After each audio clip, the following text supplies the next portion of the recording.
Welcome to Steno Academy. Today I am going to deliver a dictation from Kailash Chandra, transcription number 226. So get ready, start. Mr. Deputy Chairman, Sir, I crave the indulgence of the House and also your indulgence for stating certain obvious facts which are very well known but which we are often apt to forget. Sir, the Indian railway system, as the Honorable House knows, is the biggest in the whole of Asia and it is the fourth biggest in the world.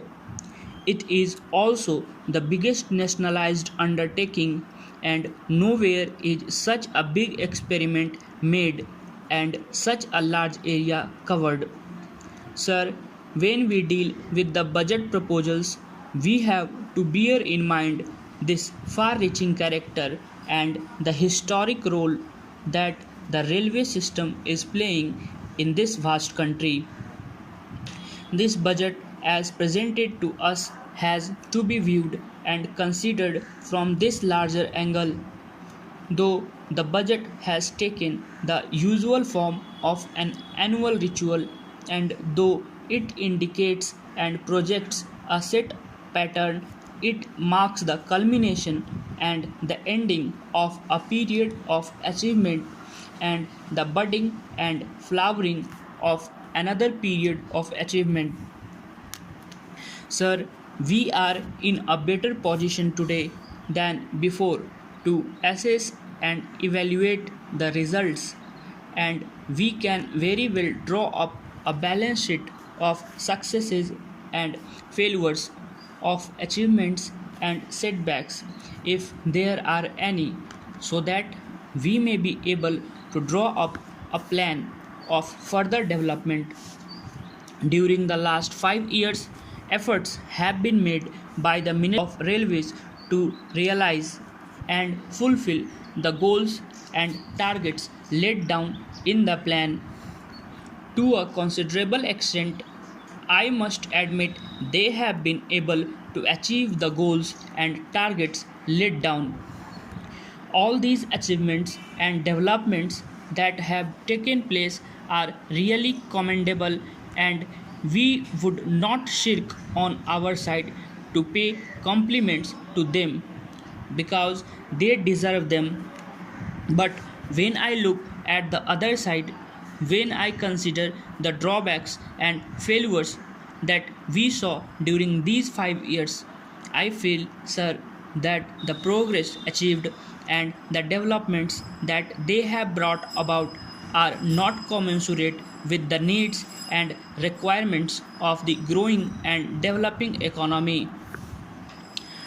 The minister, in his speech, has not been able to assess the extent of demand of the country for additional transport capacity, and he has not been able to give us a picture of how this challenge will be met and met adequately to remove transport difficulties in the country. I would mention some facts and leave it to the judgment of honorable members as to whether some of the steps that the Railway Ministry has taken during this period of 5 years have been able to solve the transport difficulties. In spite of the two plans and the additional capacity released as a result of development, the problem of congestion, which has also been referred to by other honorable members, is proving a great deterrent. It has proved a great deterrent in the past. It is proving a great deterrent at present, and perhaps it will prove a greater deterrent hereafter. This problem of congestion has been growing. Perhaps the planners were not able to visualize or anticipate the growing demand for transport in the country. Today, a very critical situation is created in spite of all developments. goods are not being lifted from the ports. Complaints have been received about this.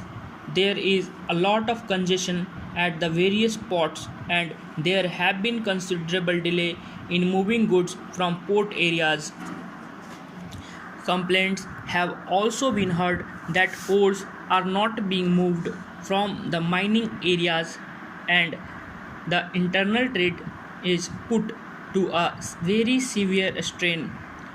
Reference was made to coal transport. Some of the reports which have appeared in today's papers are very disturbing. We are told that the crisis is very deep in the UP areas, and as a result of paucity of coal, many industries, perhaps even the railways there, and the normal life in certain of those areas in UP have suffered considerably. It is amazing that the Minister of Steel, Mines and Fuel, while replying to questions this morning, was trying to shield the railway minister. He was saying that the difficulty in lifting coal was not entirely due to paucity of wagons. It was due to some other reasons. But he went on to say that the local authorities had to resort to road transport to move coal from those mines. If that is so, I do not know why, if the wagons had been made available in the past and if they are made available today, there was necessity to move coal from the colliery by road transport. Road transport is costlier and ultimately it is not economic. So we can very well say that there is a sort of friction or lack of coordination between the two wings. It has also been borne out clearly that transport of goods or ores has suffered because there has been wagon shortage. If there has been no shortage, at least there has been considerable delay in getting them. So that's the end of transcription number 226.